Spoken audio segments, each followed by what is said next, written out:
What's going on, everybody? It's your favorite dating coach, Elliot Scott, and what if I told you that I have 5 hacks to get a guy to like you? Yes, I call them hacks because I think these are the 5 fastest way to get a guy to like you, aka want to be your boyfriend, aka not pull away, because that's half the battle, right? It's keeping the guy from pulling away. So we're going to go into these 5 things. And number one, I say, is make it seem like it's his idea. And here's what I mean by that. A lot of the times, a lot of women ask me that a guy, or why does the guy show so much interest in the beginning and then he eventually pulls away? Like it's going like this and then it's like that. And I explained it 1,000 times in my videos, but I think it's always worth mentioning again. And it's the fact that besides him wanting to hit and quit or not wanting a relationship to begin with, we're putting that aside, but a lot of times the guy might actually be interested in you, okay?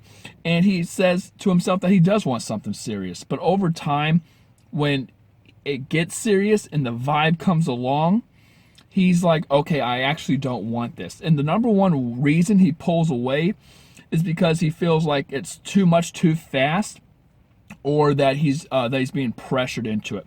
So if there's a way you can make it feel like it's his idea to be with you, then you have a much better chance of keeping him along. And the way to do that is no pressure, right? It's just hang out, have fun. I always say let go of the freedom of outcome. Let go of the outcome of what's going to happen. Just hang out and be there in the moment. And when a guy starts to invest time, energy, and effort into you, then he's more likely just to do it naturally, right? That's just how we are. We put a lot of, whatever we put a lot of time, energy, investments, whatever, we'll just say energy in, well, that thing seems to be more valuable. Otherwise, it wouldn't make logical sense for us to put energy into it, okay? So that's how you make it his idea. That's number one. Number two, is this little trifecta I always say. And I don't really know how much I'm going to go in on this. I just want you to keep this as a rule of thumb, okay? And this is all number two, that the 3 things a guy looks for in a woman is, we'll put looks aside, okay? It's value, benefits, and emotional arousal, or some type of arousal. So he's always saying, what makes you different than other women? What can I get from dating you? And of course, the emotional arousal, it could be sexual, mental, spiritual, rapport, a bond, something like that. So, something where you can relate to each other, one human to another. But the other 2 things are about the benefits. A guy's always about, and this is logical sense. This should be how it is with every decision you make. All your decisions in life should be made on this. It should be what can I get out of this relationship? And what can I offer this relationship with a minimal amount of whatever it is, money, risk involved, or whatever, okay? And when it comes to guys, he always wants a woman who is high value, who has a lot to offer, but doesn't take a lot. And when I mean take, I say like the red flags, insecurities, drama, baggage, and things like that, okay? And of course, my idea of baggage would probably be different than yours. Like a lot of women think their kids are baggage or something when they're not.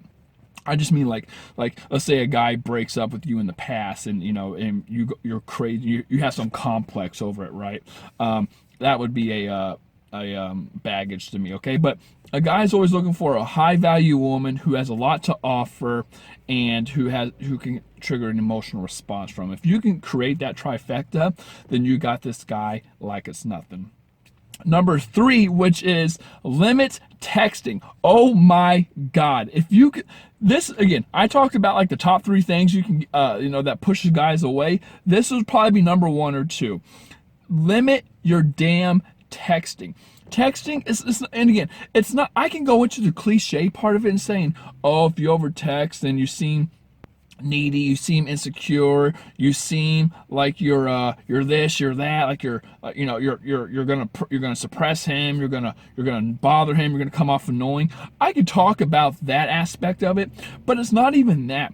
It's just relationships and attraction is all about moving forward. It's all about progressing, escalating. And if all you do is text or try to talk all day, every day, and have conversations with text, it gets so boring. It becomes a hassle. It feels like an obligation. It feels like a chore. He's going to relate these feelings to you, and he's just going to be like, you know what, whatever. He's going to get to the point where he's looking at his phone. He's like, oh, okay, I'll text you later. Or, in the beginning, he shows a lot of interest, and he's texting you back and forth. Even if he's initiating it, you still need to cut it back, right? But you're going to be texting back and forth. And then, a couple weeks later, it's going to take maybe a couple hours between texts. Then it's going to take, he's going to text you at the end of the day. Then it's going to take, he's going to text you a couple days later. It's going to start spreading. It's because it's just a nuisance, right? It's not scalable. You can't do it. You always win men over in person, ladies. You do not win him in texting.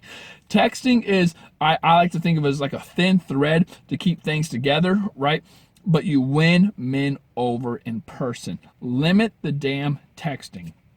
The fourth thing I would say is closing proximity, closing distance. What you want to do is always be close to a guy. Not only is it an IOI, indicator of interest, not only is it an indicator of interest that you're interested in him, but things happen when you're closer. You're not going to kiss all the way back here. This is why long distance relationships have a hard time working out. You're not going to kiss far away. You're not going to hold hands or touch far away. It's when you're up close to him is when, even if you don't kiss or make out or touch, or he grab your butt, you grab his crotch, whatever you're doing, even if you're not doing those things, just the idea of being close sparks it, right? You still get that feeling of your heart beating, the anticipation of it, the sexual prowess, the vibe, the connection, the electric, just you feel all these things when you close proximity.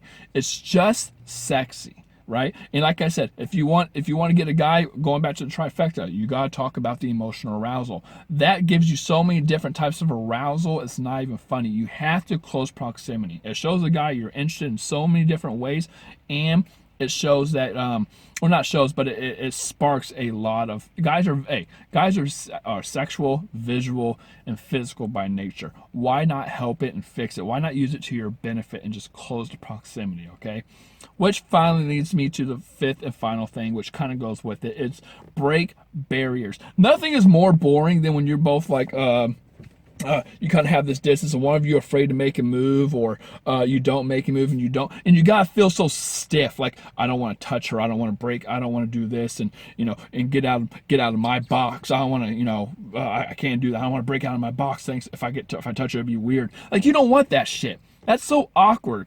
You want to, like I always tell women, you want to grab his arm. You want to hit him when he says something funny. You want to pull on his shirt a little bit with, when he says something, or you want him closer, or whatever, right? Same thing with him. He should put his hand on your back. He should look at you and may have this sexy smirk when you say, that's just how it is. It's all about interacting. Sexually, physically, witty. Again, guys like quick wits. Guys like women with snappy comebacks. Guys like women with sexual tension. Guys like women who take risks. Don't be afraid to touch him. Touch him, damn it. Guys are physical and sexual and visual by nature. Touch him, okay? If you don't want to give off the sexual, actually, you know what? No, I'm not even gonna say that. I was gonna say, I know you don't want to give off this sexual. No, hey, whatever. You know what? I'm tired of people saying, oh, I don't want to be that kind of woman. You know what? Here's the truth. That, I don't care how society or whatever molded you, but from an evolutionary standpoint, sexuality is important. I'm not saying you have to put out. You don't have to put out at all. I'm not saying you have to go to first base. You don't even have to kiss them if you don't want to, but you do need to have sexual energy and sexual attention. That's just that. If you don't have that, then you need to find a way to get it. Okay, so with that being said, I love you ladies. Take care and peace.